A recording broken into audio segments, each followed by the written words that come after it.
학생 여러분 안녕하세요. 여러분의 광쌤 이광조입니다. 자, 오늘 이제 전자기 유도 세 번째 시간인데요. 지난 시간과 이어서 오늘도 좀 재밌게 마음 편하게 들으면 좋겠습니다. 그러니까 전반적인 흐름을 우리가 공부를 하고 그 다음에 이제 정확한 구체적인 이론, 그 다음에 세부적인 내용들, 문제풀이 이런 것들 지금 명확하게 해드릴 거거든요. 우선 기본적으로 오늘 내용도 편안하게 한번 이해를 하면서 한번 즐겨보기 바랍니다. 자, 지난 시간에 이어서 우리가 또 한번 살펴볼게요. 어떤 것이 응용되고 있는가. 자, 이거 뭐죠, 여러분들? 신호등입니다. 그렇죠?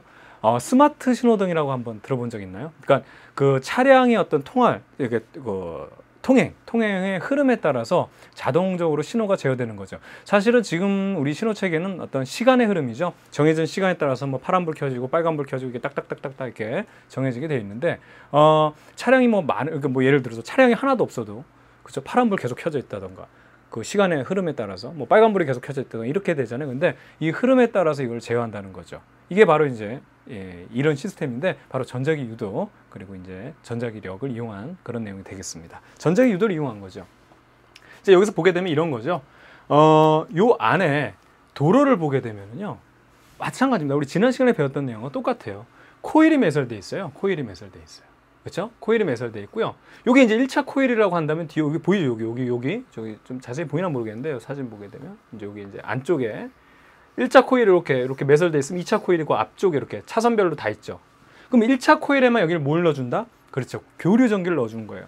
플러스 마이너스 계속 바뀌는 전기를 넣어주면 얘가 자석이 되겠죠. 그럼 플러스 마이너스 그러니까 N극 자석이 돼요. 근데 자동차 밑판은 뭘로 돼 있습니까? 강판으로 돼 있잖아요. 강철로 돼 있어요. 그럼 자석을 넣다 그러니까 자석이 다가오고 멀어지고 하면 이 강철이니까 전기가 통하잖아요. 그럼 얘가 자석 넣다 뺐다 해줬던 효과가 일어나기 때문에 이 안에는 뭐가? 전류가 계속 방향이 바뀌는 이 밑바닥, 자동차 밑바닥에 전류가 유도가 되죠. 전류가 유도된과 동시에 또 뭐가 된다? 그렇죠. N극, S극의 그러니까 자석이 되는 거잖아요. 전류가 흐르게 되면. 그러니까 얘 때문에 얘가 자석이 된 상태에서 여기를 통과하죠. 이해가죠? 그럼 얘는 우선 아무것도 없어요. 그런데 통과하면서 자석이 되니까 어떻게 되냐면 얘가 자석이 넣다 뺐다 움직이게 되면서 넣다 뺐다 하는 효과가 일어나니까 여기 전기가 만들어집니다. 그래서 이 전류가 이쪽으로 들어가는 거죠. 그래서 이 수신을 통해서 예를 들어서 얘가 쌩쌩쌩쌩 막 지나가요. 그럼 여기 더 많은 왜? 빨리 아까도 우리 지난 시간에도 배웠지만 자석을 천천히 넣다 뺐다 하는 것보다는 자석을 막 넣다 뺐다 하면 더 많은 전기가 많이 만들어지죠. 그러니까 전기가 많이 막 만들어지고 있으면 얘들이 쌩쌩쌩쌩 달리고 있다는 얘기죠. 그걸로 우리가 신호등을 조절하는 거고 그 다음에 뭐 전류가 만들어지지 않는다. 그러면 둘 중에 하나잖아요. 아예 뭐 차가 없다던가 아니면 아주 그냥 정지해 있다던가 바로 이런 차이입니다. 그렇죠? 이런 식으로 이용하죠. 그래서 여러분들 이런 지금 보면 아시겠지만 요즘 새로 이제 건설하거나 이런 거는 이런 코일들 이제 필요해서 코일들을 다 바닥에다 매설하고 그다음에 여기다 아스팔트를 덮어버리기 때문에 깔끔한데 이제 사실은 도로가 먼저 만들어지고 난 다음에 어떤 필요에 의해서 이런 장치가 필요한 경우에는 다시 여기다 뭘 매설해야 되겠죠, 여러분들? 그렇죠. 코일을 매설해야 되기 때문에 코일을 이렇게 집어넣은 흔적이 보입니다. 이게 집어넣어 놓고 그다음에 여기 이렇게 덮어놓은 거죠. 그렇죠. 여기 덮어놓은 거 이렇게 보이죠? 예, 바로 이런 거죠. 그래서 선생님이 요거에 대한 실험을 한 게 있어요. 좀 재미있는 UCC인데 요거 한번 보고 계속해서 내용을 이어가도록 하겠습니다.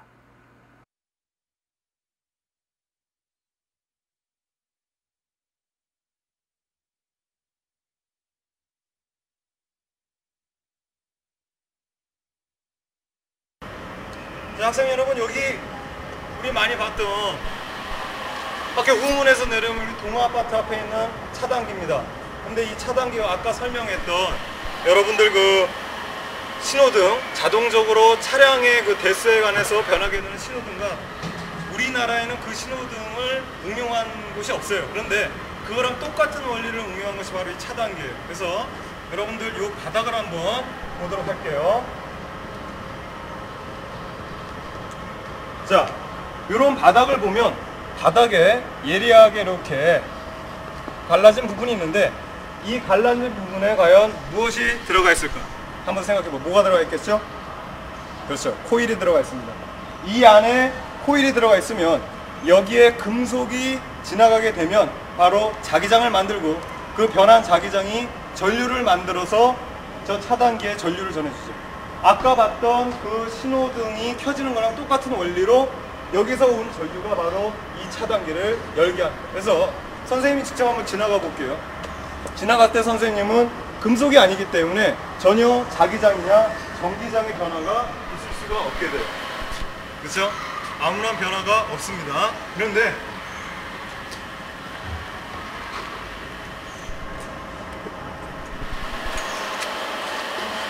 자, 여러분들이 사용하는 칠판, 우리 교실에서 보는 칠판이 있는데 이 칠판은 자석 붙여봤죠? 뒷면은 금속으로 되어 있어요. 이 칠판을 선생님이 가지고 한번 지나가 보도록 하겠습니다. 과연 어떤 일이 일어나는가? 전체적으로 잡아주세요. 저쪽으로 선생님 지나가. 자, 칠판 들고 지나가게 되면 차단기가 열리게 됩니다. 그렇죠? 자동으로 열리게 됩니다. 아까 봤던 우리 그 신호등과 똑같은 원리로 이렇게 현상이 일어나게 됩니다. 자, 재밌죠? 예, 선생님 옛날 모습입니다. 자, 굉장히 뭐 스타일도 멋있고, 예, 지금보다 훨씬 젊고, 그죠? 예, 너무 좋네요.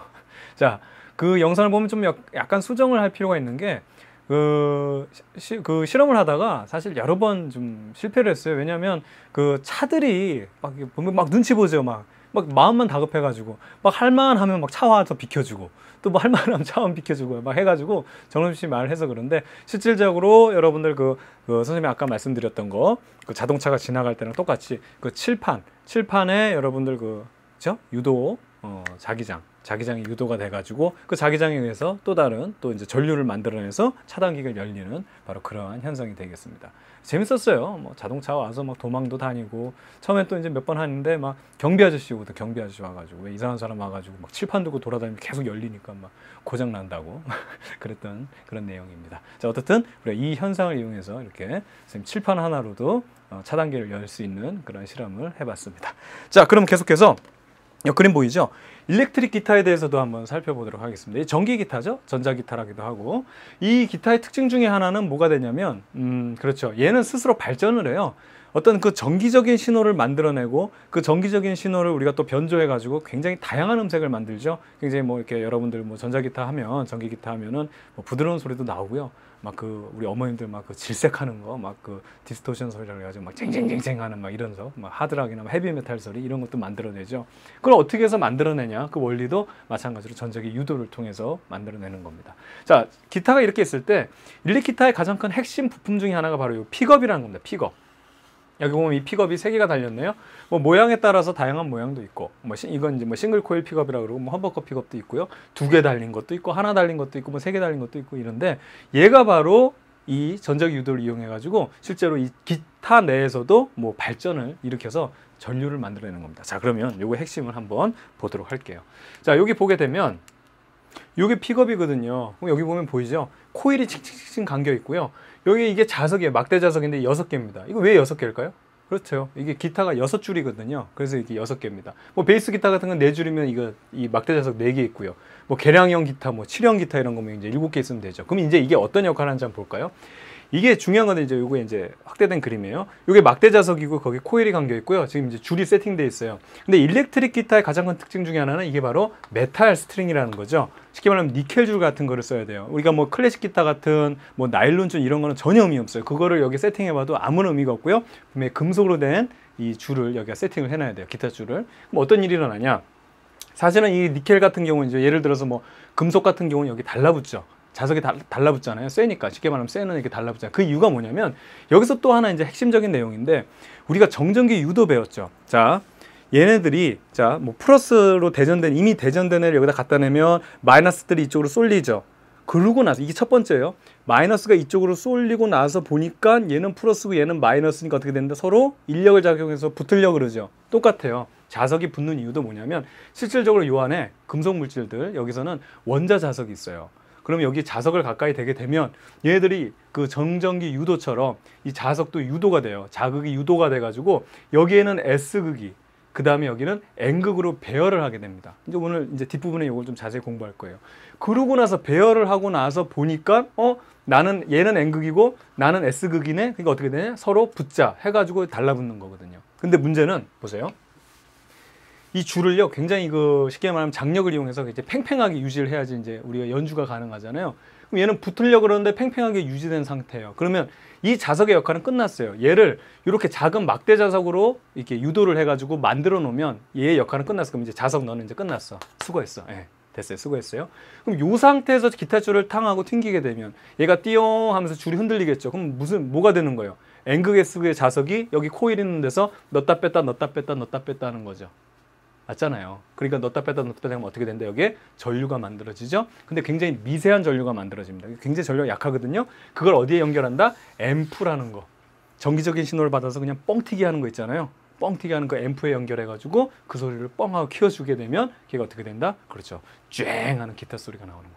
그러니까 자체 내에서 이 자석으로 이 지금 기타 줄을 다시 자석으로 만들어 놓고 그 다음에 얘가 진동하는 어떤 진동의 패턴에 따라서 보세요. 살짝 튕기면 여기서 똥 이렇게 되겠지만 세게 튕기면 막 빵 튀기겠죠. 그러니까 넣었다 뺐다 하는 것들 이런 어떤 차이가 발생을 해가지고 뭐 강한 유도 전류가 만들어진다던가 뭐 약한 유도 전류가 만들어진다 이런 뉘앙스가 살아나면서 그 전류가 만들어져서 이것이 이제 일렉기타의 음색을 결정하는 그런 일이 되는 겁니다.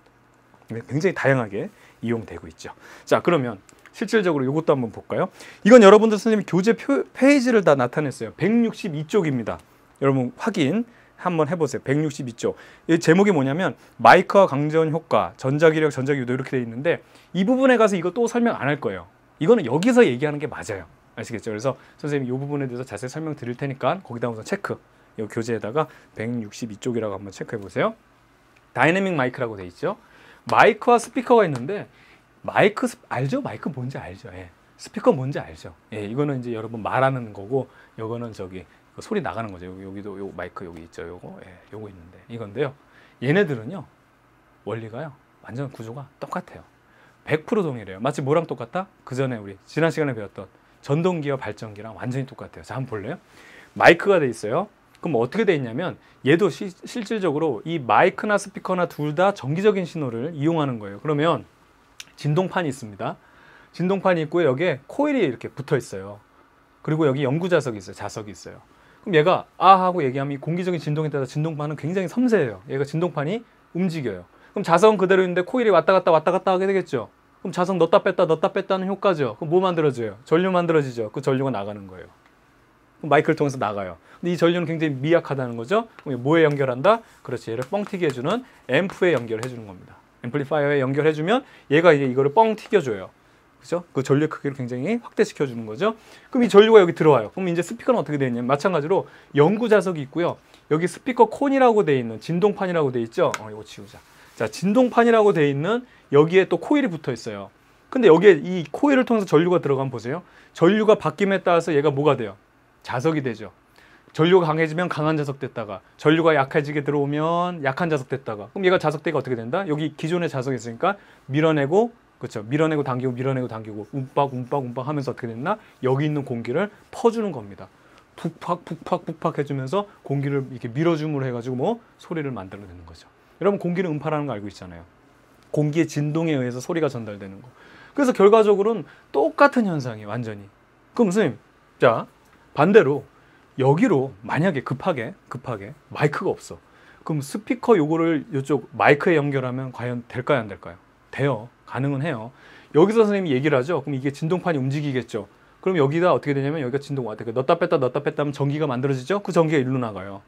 그렇죠? 그걸 앰프를 통해서 만약에 마이크로 연결하면 여기에 이제 어떻게 되죠? 전류가 들어가겠죠. 그 전류가 변하는 거에 따라서 변하는 자석이 되죠. 그럼 자석 N극 S극에 따라서 뭐 밀어내고 당기고 하는데 문제는 이제 여기서 얘를 전류를 만들어내려면 얘는 진동판이 굉장히 섬세하잖아요. 그러니까 약하게 얘기해도 진동이 되면서 넣었다 뺐다 해주는 효과가 일어나서 이제 전류를 만드는데 얘는 진동판이 크단 말이에요.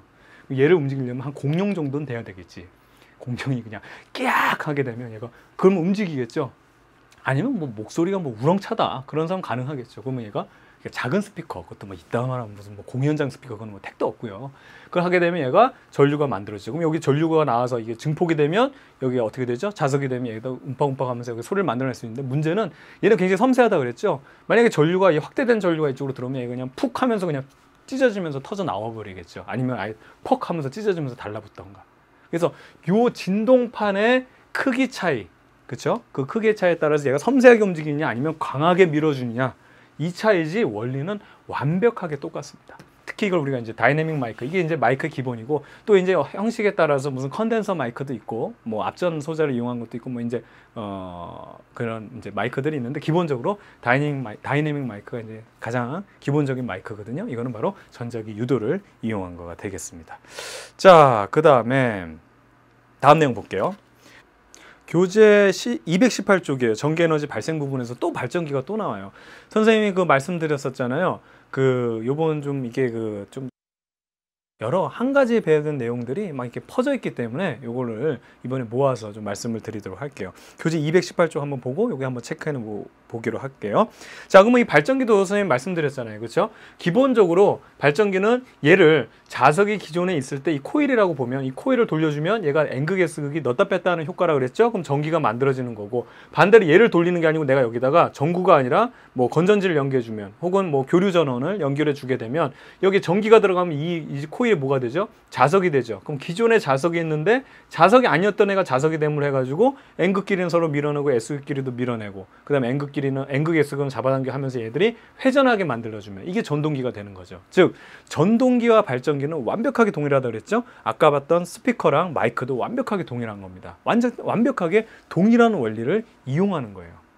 되겠죠? 그래서 뭐 이제 뭐 전자기력이 어떻고, 그 다음에 뭐 이제 유도 전류, 이제 그게 이제 차이가 있긴 하지만 결국엔 구조는 완벽하게 똑같은 겁니다. 그렇죠? 뭐를 넣느냐, 무엇이 인풋이냐, 그게 아웃풋이 뭐다, 그렇죠? 무엇이 인풋이냐, 무엇이 아웃풋이냐, 이거죠.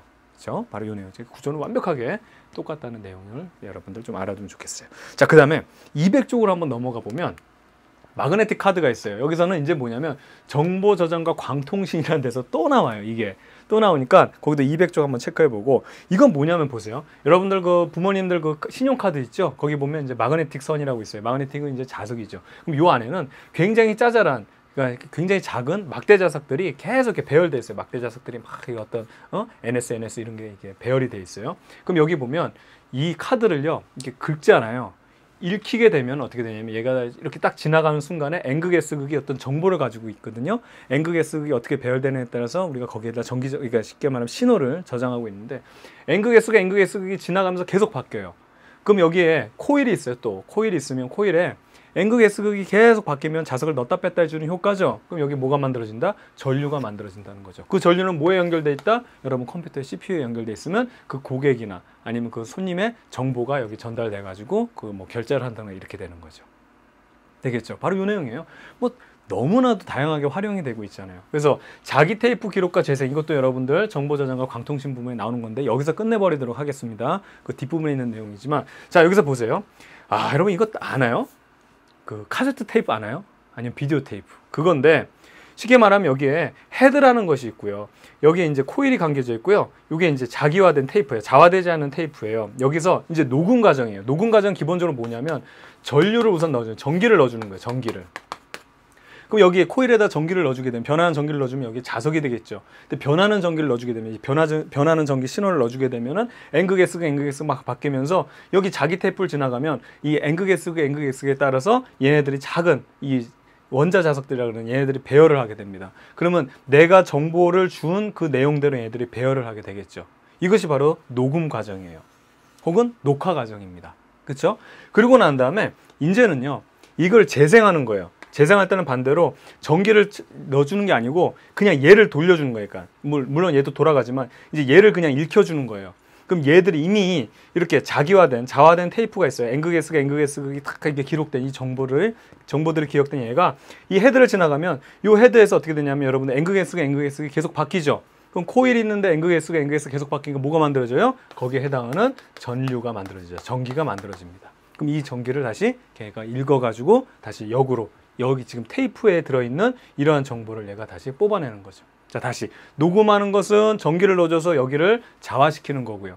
반대로 자화된 걸 읽음으로 해가지고 변하는 자기장에서 전류를 뽑아내가지고 우리가 그거를 다시 읽는 과정이 바로 재생 과정입니다. 그래서 선생님 보여드릴게요. 이게 이거예요. 여러분들 이거 헤드입니다. 이게 비디오 헤드 뽑아온 거예요. 비디오 여러분 잘 안 보죠? 요즘에 뭐 동영상 이런 것도 다 이제 컴퓨터 파일화 돼가지고, 우리 때는 뭐 이게 뭐 최고였죠. 비디오 한 편 보는 게. 그래서 뭐 비디오 보면 이제 뭐 여러 가지 있었는데 어떻든 자, 한번 볼게요. 이게 했는데 돌아가게 돼 있습니다. 그렇죠? 돌아가면서 이제 얘가 작용하는데 우선 첫 번째 얘를 분리해 보게 되면 우선 기본적으로 여기 자석이 있어요. 여기 동그랗게 자석 보이죠? 예, 자석 보이고요. 여기 보면 수많은 코일들이 있죠. 얘의 역할은 뭐냐면 이 수많은 코일들과 여기 자석이 있는데 얘는 쉽게 말하면 이게 모터예요. 여기에 전류를 넣어주면 얘가 자석되겠죠? 그러면 얘가 자석이 됐는데 여기 꽂혀 있었잖아요. 기존 자석과 얘 자석 때문에 얘가 돌아가게 만드는 거예요. 이게 얘는 돌아가게 만든 역할을 하는 거예요. 그럼 얘를 한 번 더 분리를 해볼게요.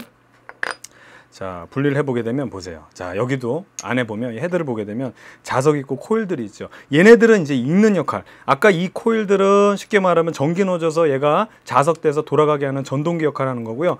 여기 있는 헤드가 바로 이거예요. 야, 근데 보면 참 이게 한 80년대, 90년대 때 아주 히트를 했던 그런 장비인데 참 정교하게 잘 만들어져 있죠. 선생님 집에 이런 게 왜 있는지 모르겠는데 어떻든 간에 여기 막 코일 보이고, 그러니까 얘가 이제 그쵸? 이제 그 비디오 테이프를 여기서 이제 읽게 되면서 그 자기와 예를 들어 녹화할 때는 전류를 넣어주면 이 녹화적인 신호가 여기서 여러분들 그 전기적인 신호가 자석으로 바뀌면 그 테이프에 녹화가 되는 거고, 반대로 여기서 이제 테이프에 기록이 되어 있는 그 앵그게스 그게 바뀌게 되면 여기에서 어떻게 된다? 그 앵그게스 바뀌게 돼서 전류가 만들어져서 그 전류가 이제 뭐 비디오나 이런 데로 신호가 돼서 영상 신호로 바꾸는 거죠. 예, 이렇게 돼 있어요. 예, 굉장히 잘 만들어진 그런 거죠. 멋있죠? 예, 잘 돌아갑니다. 자, 그럼 비디오 테이프도 한번 볼까요? 이거요. 본 적 있어요? 비디오 테이프. 예, 이겁니다. 이게 이제 자기화 테이프인데 여기서 이렇게 돌아가게 돼 있어요. 그래서 이걸 한번 열어보면 이렇게 돼 있죠? 그냥 안 열려. 이게 그냥 막 애들이 막 줄줄 뽑아내고 하면 이제 막 엄마한테 막 혼나고 막 이랬던 거라. 여기를 누르게 되면 이게 비디오 테이프라고 해서 딱 들어가면 여기 이제 이게 딱 눌러지게 되면 이제 자동으로 돌아가게 돼 있어요. 그럼 이제 뽑히거든요. 보이죠? 이 시커먼 줄. 이게 자기화 테이프입니다. 예. 요 테이프 요거 그러니까 요게 이제 돌아가면서 아까 너 헤드 어디 갔니? 아, 너 일로 와봐. 잠깐 일로 와봐. 얘가 이렇게 감싸지고 이렇게 돼 있어요. 그 얘도 돌아가고 얘도 돌아가면서 야, 이거 내가 비디오를 하려니 힘드네. 얘가 돌아가면서 이거 읽어주 이거 막 막 난리 났습니다. 막 다 구겨지고 뭐 어떻게 되는지 알겠죠? 이거 선생님 사람 손으로 하다 보니까 이런데 얘가 돌아가면서 지금 아까 봤던 거 우리 칠판 다시 한번 볼게요. 이거. 예. 네? 잠깐만. 자, 요거요. 요겁니다. 요거. 예. 요게 지나가면서 요 헤드가 요거를 이렇게 읽는 거예요. 읽는 거. 예. 요거. 요게 이제 작은 형태로 돼 있으면 여러분 뭐 카세트 테이프 이런 것도 되고. 자, 이거 비디오 옛날에 참 많이 봤었죠. 그런 거 모르죠, 여러분? 그 비디오 보면 항상 그 공익 광고가 있었어요. 옛날 어린이들은 뭐 홍영 뭐 마마 뭐 이런 걸 무서워했지만 요즘 아이들은 뭐 무분별한 뭐 비디오 시청으로 인한 뭐 이런 거. 자, 추억이 돋습니다. 자, 아무튼 야, 이거 감아야 되는데 이거. 예. 감으면 돌아가 이렇게. 예. 이렇게 해서 끝났습니다. 예, 얘는 이제 버려야 되겠어요. 뭐 이제 쓸 일도 없으니까. 자, 이렇게 되는 거고요. 그 다음에 그러면 이제 하드 디스크도 어떻게 되냐면 똑같은 거예요. 아까 선생님 보여드린 헤드랑 비슷하게 생겼죠? 예, 똑같아요. 원리는 똑같아서 여기서도 보게 되면 이제 하드 디스크에 대한 이 정보 기록도 마찬가지로 전기를 넣어주고요. 전기를 넣어준 상태에서 이 하드 디스크가 돌아가게 되면 이 전류의 신호가 바뀜에 따라서 여기에 자기적인 신호로 바꿔주는 거고요. 이게 기록이에요. 레코딩하는 거고. 그죠? 이게 레코딩하는 거고. 반대로 전기를 넣어주지 않고 얘가 돌아가면서 헤드에서 앵그게스극, 여기 기록된 앵그게스극이 계속 바뀌게 되면 그 신호를 갖다가 전기가 만들어지겠죠. 여기도 이제 코일이 감겨져 있거든요. 그럼 그 전기적인 신호가 CPU가 읽어가지고 데이터 처리하는 거죠. 뭐 다 똑같아요. 그러니까 사실은 앵그게스극이 계속 바뀌는 거나. 여러분 요즘에 디지털 신호는 뭐죠? 그렇죠?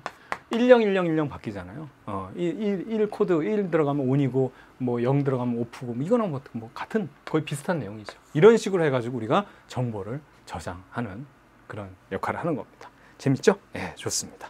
자, 그래서 여기까지 해서 우리가 실질적인 내용들 저기 말하면 이제 그 어떤 응용 부분들을 살펴봤고요. 그럼 이제 좀 이론적으로 우리가 조금 접근 한번 해보도록 할게요. 이것도 아직은 조금 여러분들 그냥 재밌게 보면 되는 내용인데 선생님이 이렇게 옮겼습니다. 전기장과 자기장의 유도라고 돼 있어요. 그래서 시간에 따라 변하는, 자, 중요한 건 변해야 된다고 그랬죠. 그렇죠? 자석을 넣고만 있으면 절대로 그런 일이 안 하고 움직여야 된다. 즉 변하는 자기장은 전기장을 만든다는 겁니다. 그렇죠? 변하는 자기장은 전기장을 만든다. 이게 무슨 얘기예요? 자석 넣었다 뺐다 해주면 전기 만들어져, 이 얘기예요. 그걸 우리가 패러데이 법칙이라고 합니다. 반면에 또 시간에 따라 변하는 전기장은, 즉 전류를 넣어주면, 특히 교류를 넣어주게 되면 어떻게 된다? 얘가 자석된다 이거죠. 자기장을 만든다. 이거를 암페어 맥스웰 법칙이라고 얘기하죠. 자, 그러면 우리가 이걸 다 배웠기 때문에 충분히 이해가 가는데 잘 보세요. 조금만 여러분 생각해 보면 약간 모순이 나와요, 이게. 아닌가요? 자, 한번 선생님 예를 한번 들어볼게요. 여기서 뭐 방향 이런 거 따지지 말고 그냥 상식적으로 한번 접근해 볼게요. 누가 먼저인지 뭐 그건 중요하지 않고 뭐가 누가 먼저든 관계없어요. 도선이 있어요. 여기에 전류를 내가 선생님 먼저 한번 흘려줬다 해보죠. 그럼 주변에 어떻게 자기장이 형성됩니다. 그죠? 그러면 없던 자기장이 갑자기 생겼죠. 그럼 어떻게 되죠? 여기에 전류가 증가하게 되죠. 맞죠? 그럼 전류가 증가하게 되면 어떻게 되죠? 자기장이 더 증가하죠. 더 증가된 자기장 때문에 전류는 더 증가하죠. 더 증가된 전류 때문에 자기장은 더 증가하죠. 더 증가된 자기장 때문에 전류는 더 증가하죠. 그럼 더 증가된 전류 때문에 자기장은 이거 뭐죠? 한 번 만들어지면 누가 되든 간에 한 번 만들어지면 어떻게 된다? 무한대로 된다. 아니 말이 돼요? 말이 안 되잖아요. 자 그럼 반대로 이 상황에서 어느 하나가 줄었다고 한번 해보죠. 전류가 줄었어요. 그럼 줄어든 전류 때문에 어떻게 된다? 자기장이 줄겠죠. 그럼 자기장이 줄면 전류가 줄어요. 그럼 준 전류 때문에 자기장 더 줄겠죠. 그럼 또 전류 줄고 자기장 줄고 전류 줄고 자기장 줄고 어떻게 되죠? 0.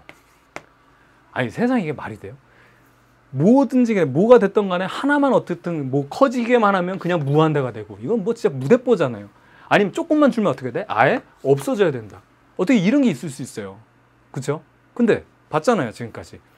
지난 시간과 그다음에 이번 시간까지 계속해서 막 실험도 하고 뭐 얘도 들어주고 막 멀쩡한 비디오 테이프 뜯어가지고 막 헤드 들고 와서 보여줬잖아요. 그렇죠?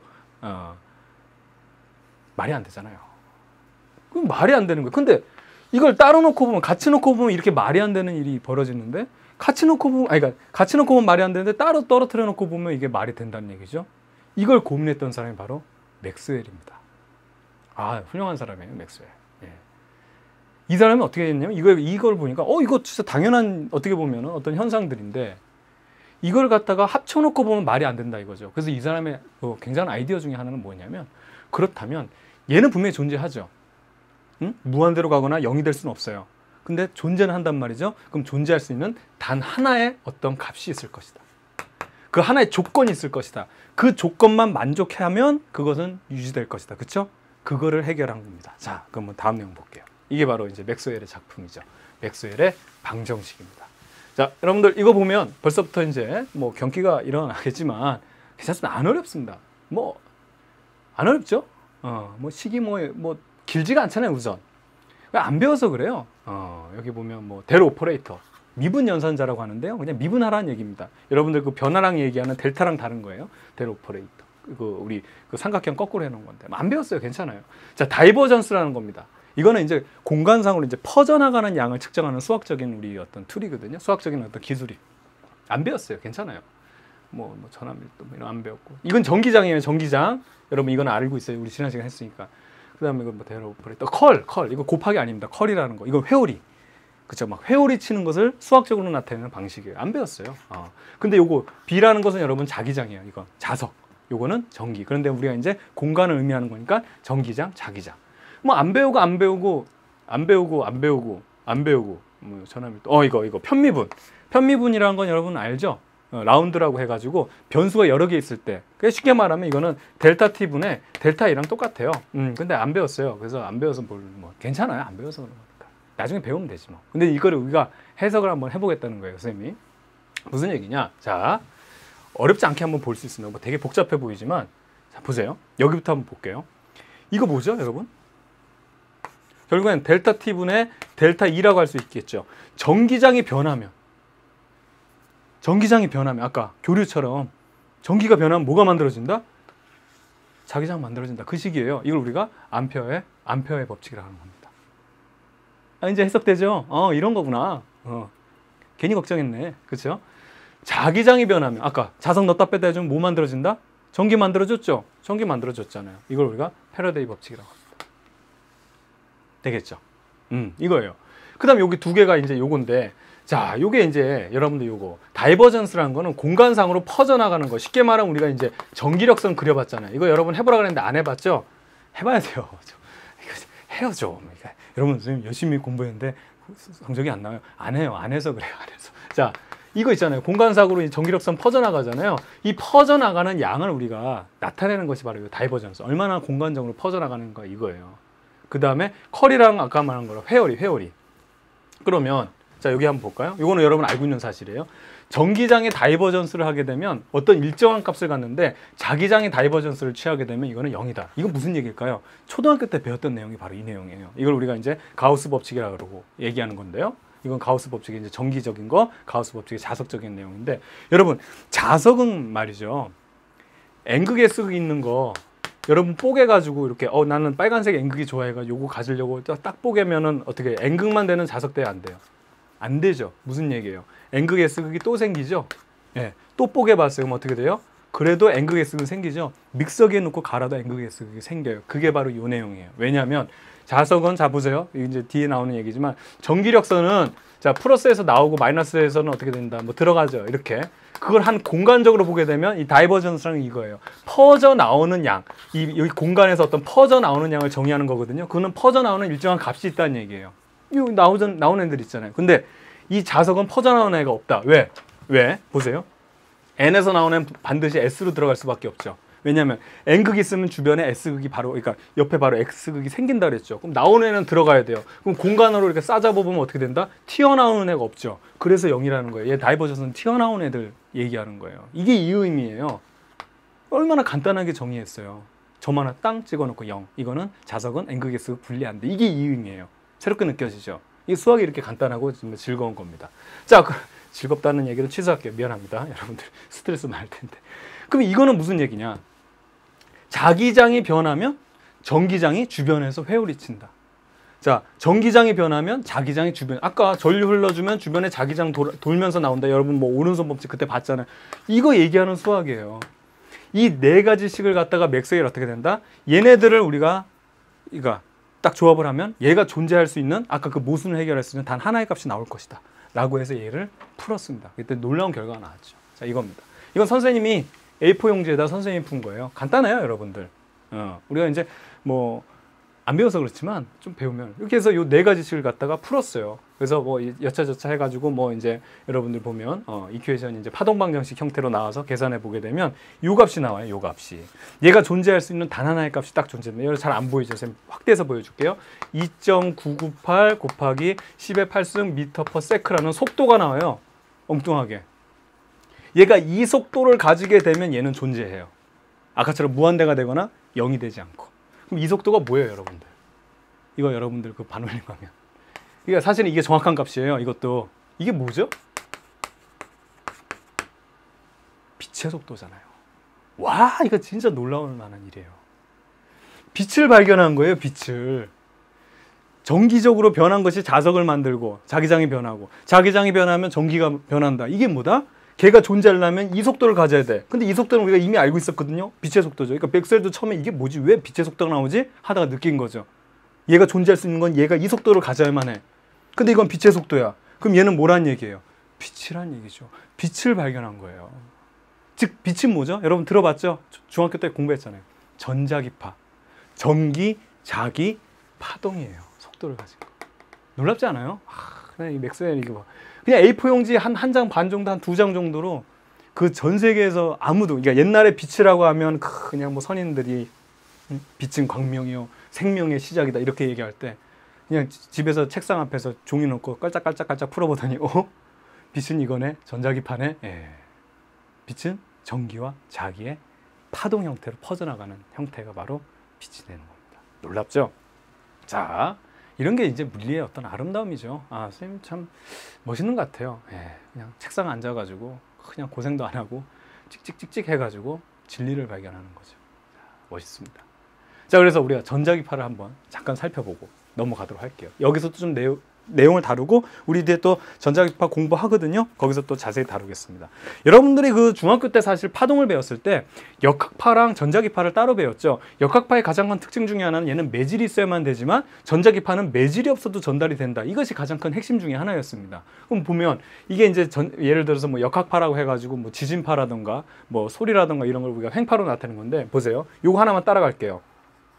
매질은 계속해서 제자리에서 진동하죠. 파동은 이쪽으로 진행하고 있지만 매질은 제자리에서 진동하고 파동은 이쪽으로 진행한다.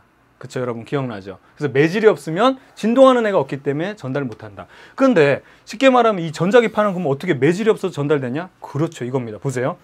이게 전기파예요. 전기파가 커질 때 자기파도 커져요. 그 다음에 전기파가 작아지면 자기파도 작아진다. 아까 선생님이 얘기했던 그거랑 비슷하죠. 얘가 커지면 같이 커져요. 근데 얘가 줄면 같이 줄어요. 그 다음에 얘가 또 커지면 같이 커져요. 줄면 같이 줄어요. 이렇게 하면서 쉽게 말하면 전기파는 자기파를, 자기파는 전기파를 서로를 매질로 생각하면서, 쉽게 말하면 서로를 매질로 삼으면서 진행하는 것이 바로 전자기파죠. 그래서 우주 공간에서 아무런 매질이 없어도 빛은 도달할 수 있는 거. 소리는 전달이 안 되죠. 공기가 없으면 전달 안 되죠. 진동하는 물질이 없으면 전달이 안 되지만 빛은 전달될 수 있는 이유는 뭐다? 전기파와 자기파가 서로를 매질로 삼아서 뭐 어떻게 된다? 지구까지 도달할 수 있는 거죠. 이게 빛이에요. 빛은 전기와 자기입니다. 그것이 파동의 형태로 전파되는 거죠. 그래서 전자기파라고 하는 겁니다. 놀라운 그 사실 결론은 얻은 거죠. 이것만 해도 사실 좀 벅차오르죠. 예, 좀 벅차오르는. 뭐가 아닌가요? 그냥 뭐 그런가 보다 이런 건가요? 좀 감성이 좀 그렇죠. 우리는 그래도 이과잖아. 이과면 이런 거 보면서 좀 물론 꽃을 그냥 봄에 활짝 핀 꽃을 보면서도 우리가 그 감수성이 좀 예민해지고 참 이런 것도 좋지만 이런 거 보면서도 좀 약간 감수성이 예민해져야 되지 않겠습니까? 우리는 이과생이잖아요, 그렇죠? 예. 자, 그러면 요거 한번 볼게요. 전자기파를 조금 더 다루다 보면 우리가 이제 뭐 그 핵 물리에서도 공부했었지만 여기서 보면 이제 여러 가지로 나눌 수 있죠. 거기 보면 파장이, 그렇죠? 파장이 짧고, 자, 파장이 짧고 그럼 진동수는 어떻게 된다? 커질 수밖에 없다. 선생님 파동 부분에서 자세히 또 설명 드릴 겁니다. 이렇게 됐을 경우는 에너지가 크거든요. 여기 감마선 보이죠? X선 에너지가 큰 것들, 여기는 좁으면 굉장히 위험한 겁니다. 진동이 많으니까 에너지가 굉장히 큰 거예요. 반면에 이쪽으로 갈수록 어떻게 된다? 파장이 길게 되면은 진동은 작을 수밖에 없습니다. 그렇죠? 이렇게 돼가지고 이 부분, 우리가 보이는 부분은 가시광선, 그 다음에 이쪽으로 갈수록 전파, 그 다음에 이쪽으로 갈수록 뭐 여러분들 뭐 X선, 뭐 감마선 이런 거 나온 거 기억나죠? 이런 겁니다. 자, 그럼 요거 한번 볼게요. 특수상대성 원리에서 사실 특수상대성 원리가 나올 수 있었던 가장 큰 거는 뭐였냐면 과감한 전제 조건이 있었죠. 그 중에서 여러분들이 가장 이해하기 힘든 거 선생님이 설명 나중에 드린다고 했습니다. 그게 바로 오늘이 이 시간이에요. 아인슈타인이 굉장히 뻔뻔한 가정을 했죠. 빛은 상대적인 운동을 해도 절대로 속도가 변하지 않을 것이다. 왜? 라는 얘기하는 거에 대한 답변은 안 하고 그냥 그렇게 하고 논리를 전개했었습니다. 근데 사실은 그 뻔뻔함이 어디서 나왔다? 그렇죠. 맥스웰로부터 이 사람은, 그러니까 아인슈타인은 자신감을 얻을 수 있었어요. 빛은 딱 그 속도만 가지고 있어야지만 존재할 수 있거든요. 그러니까 이 하나의 그 빛의 속도란 그것만은 존재해야지만 얘가 존재할 수 있다는 걸 알게 됐기 때문에 그러한 과감한 가정을 한 겁니다. 상대적으로 운동을 하더라도 빛의 속도는 일정할 것이다. 이렇게 얘기하는 거죠. 그래서 우리가 마이케슨 몰리의 실험 같은 경우도 여러분들 사실은 그 에테르라는 걸 우리가 가정해가지고 이제 그 빛의 속도가 달라질 것이다 해서 실험했지만 결국에는 에테르가 없다 그랬잖아요. 그것도 바로 뭐냐면 빛의 속도가 일정하게, 어떻게 측정해도 항상 일정하게 나왔다는 거. 바로 이 내용이 우리가 연결이 되는 내용이 되겠죠. 어쨌든 간에 아인슈타인의 그 과감한 가정은 바로 맥스웰 덕분입니다. 맥스웰.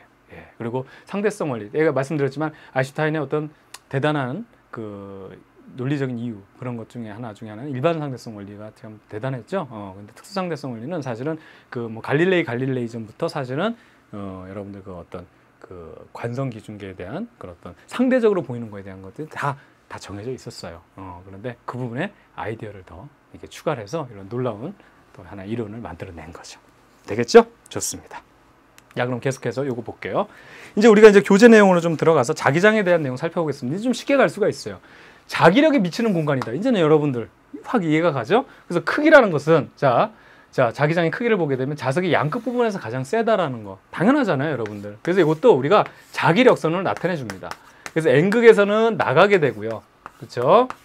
S극에서는 들어가게 됩니다. 이것도 여러분 한번 그려보세요. 나가서 들어가는 방향. 여기서 나가서 들어가는 방향 하다 보니까 이 부분은 우리가 전기력선하고 똑같이 여기 보면 전기력선의 밀도가 강하죠. 가까운 부분일수록 이렇게 밀도가 강하게 그려지게 만드는 거예요. 그래서 이렇게 밀도가 강할수록 빽빽할수록 이 자기력선이 빽빽할수록 강하다. 자기장이 강하다. 이렇게 얘기할 수 있는 거고요. 방향은 나침판의 N극이 가리키는 방향. 즉 여기 나침판을 놓게 되면 만약에 자기력선이 이렇게 돼 있다 그러면 이쪽 방향으로 나침판이 여기가 N극을 가리킨다는 그런 내용입니다. 그럼 여기서는 어떻게 나올까요? 이쪽으로 나와서 이렇게 들어가죠? 이쪽 방향으로 나침판이 이렇게 가리키겠죠? 바로 이 내용이죠. 그래서 우리가 자기력선을 보게 되면 이것도 한번 꼭 해보세요. 해봐야 돼요. 아시겠죠? N극에서 나와서 S극으로 들어간다. N극끼리는 서로 나오기만 한다는 거. S극끼리는 똑같은 그림인데 화살표만 반대로 들어가게 해주면 되겠죠. 이쪽도. 그 다음에 N극에서 나와서 S극으로, 여기서는 N극에서 나와서 S극으로, 그렇죠? 이렇게 되고 N극에서 나와서 S극으로 다 이렇게 그려주면 되겠습니다. 자, 그래서 우리가 이걸 이제 마무리 해보면 자속에 대한 개념이 있어요. 이건 좀 여러분 알아야 돼요. 자기장의 세기를 우리가 자속 밀도라고 합니다.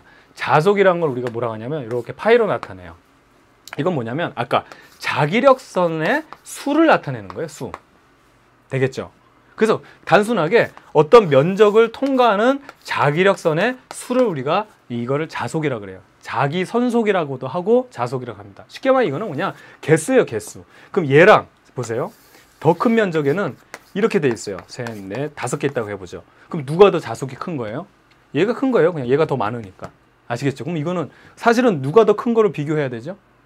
조금 더 우리가. 이거는 쉽게 말하면 양적인 개념이에요. 무조건 그냥 이 자기력 선수가 많으면은 자속이 크다고 얘기하는 거예요. 근데 이걸로만 따져보면 조금 우리가 명확하지 않죠. 그래서 좀 질적인 개념을 따져봐야 되겠죠. 그것이 바로 밀도를 보겠다. 자속 밀도라고 하는 겁니다. 이게 바로 자기장이에요. 비로 나타내는 거. 이거는 면적당 이게 자속의 수입니다. 그러니까 자기력 선속의 수예요.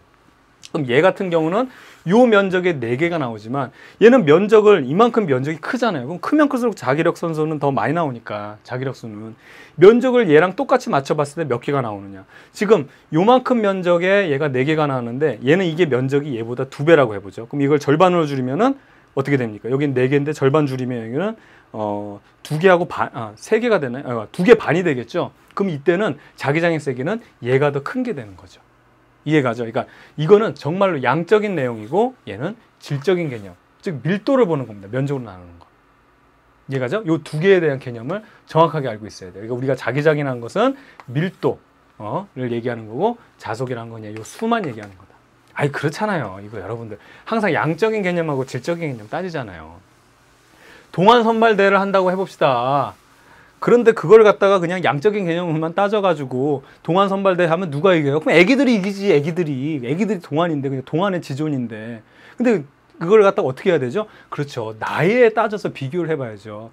나이를 기준으로 했을 때 얼마만큼 얼굴이 젊어 보이느냐 이걸로 해줘야지. 그냥 뭐 절대적으로 그냥 어려 보이는 사람 뽑으면 애들이 다 1등이지. 그렇죠? 그래서 이거 면적당 얼마만큼의 자속이 나오느냐 이것이 바로 이게 자기장이고요. 자기장의 세기가 되고 이걸 우리가 자속 밀도라고 한다는 겁니다. 조금 이 개념이 익숙하지 않아서 그런데 여러 번 보면서 이걸 좀 개념을 잡아둬야 돼요. 아시겠죠? 네. 자, 그러면 직선 전류에 의한 자기장부터 또 살펴보도록 할게요. 이제 이걸 정리해 보도록 하겠습니다. 중요한 것 중에 하나는 전류를 얘가 자석되죠? 그럼 얘 자석이 되는데 이 자석은 이 주변의 공간에 자석에 힘을 미치는 공간을 형성하죠. 그게 자기장입니다. 이 자기장은 오른나사 법칙이라고 해서 이거는 이게 자연적인 현상이기 때문에 전류의 방향을 보세요. 오른손으로 해야 돼요. 자, 이렇게 전류의 방향 엄지손가락 맞추고 나머지 4손가락이 가리키는 방향이 바로 자기장의 방향입니다. 그래서 여기서 보면 이렇게 돌리죠. 돌려야 돼요. 이게 잡지 말고 돌리세요. 이렇게 돌리는 방향. 이걸 위로 이렇게 보게 되면 이렇게 돌아가죠. 요게 쉽게 말하면 반시계 방향으로 돌아가는 거. 요게 바로 자기장의 방향이 됩니다. 전류의 방향이 반대가 되면 엄지 이렇게 맞춰서 이렇게 돌리면 돼요. 이게 자기장의 방향이고, 세기는 주의해야 될 사항이 뭐냐면 전류가 세지면 당연히 강한 자석이 되겠죠.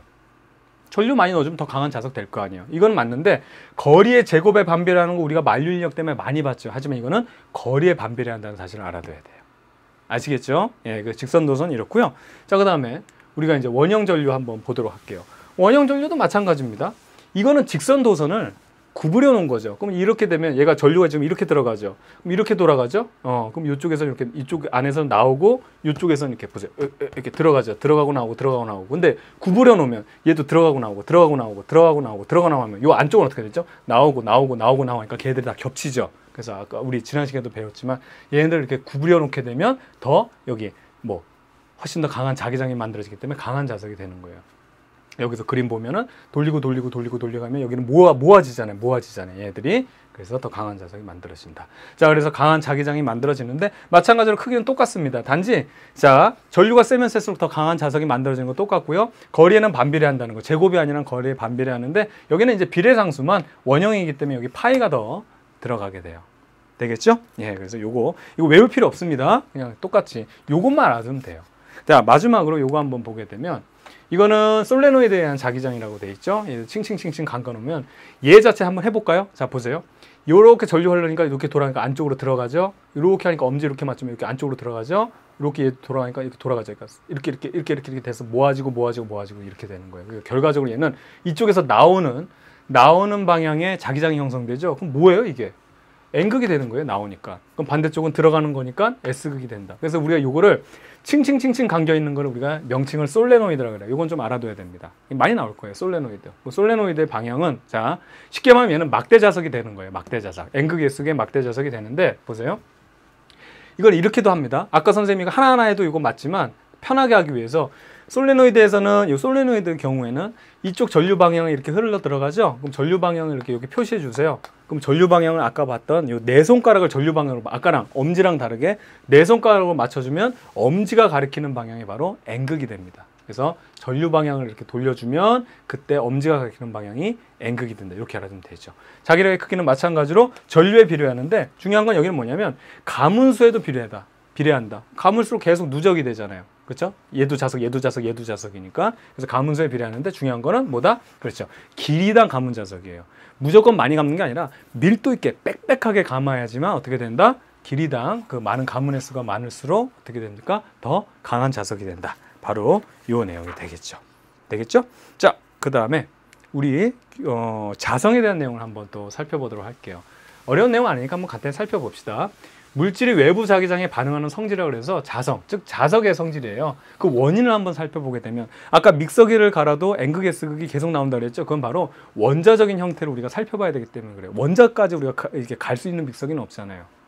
그래서 전자의 궤도 운동, 이 전자의 궤도 운동이 바로 자석의, 그렇죠? 바로 원인이라고 보고 있고요. 그 다음에 또 하나, 두 가지입니다. 이 궤도 운동 자체도 그렇고 또 하나는 전자의 스핀 운동이라 해서 얘가 이렇게 원자핵 주위를 도는 것뿐만 아니라 이 제자리에서 축을 삼아서 돌고 있는 거 있잖아요.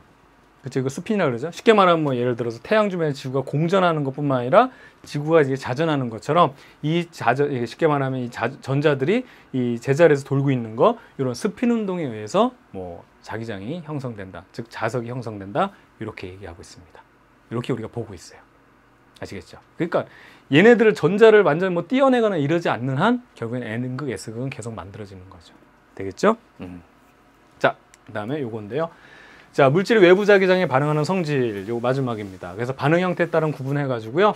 강자성체가 있고 상자성체가 있고 반자성체가 있어요. 기본적으로 강자성체라는 거는 외부에 자기장이 있을 때 그 내부 자기장 역시 어떻게 되냐면 얘랑 똑같은 배열을 하게 되는 거예요.